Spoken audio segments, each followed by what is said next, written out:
আজ আমার গপু সোনা সুন্দরভাবে সেজেগুজে রেডি হয়ে গেছে পিকনিকে যাবে বলে।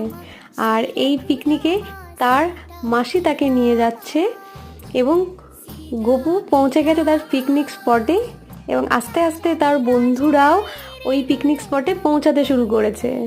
পিকনিকটা হবে আগামীকাল, কিন্তু পিকনিকে পৌঁছাতে হলে পিকনিকের আগের দিন পৌঁছাতে হবে সেই পিকনিক স্পটে এবং সেখানে তার সব বন্ধুরা সারা রাত ধরে নাইট পার্টি করবে।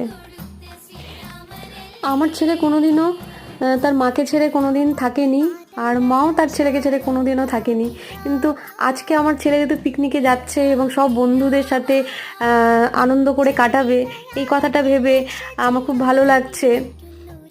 তবে এইটুকু কষ্ট মা হয়ে তো একটু শখ করে নিতেই হবে।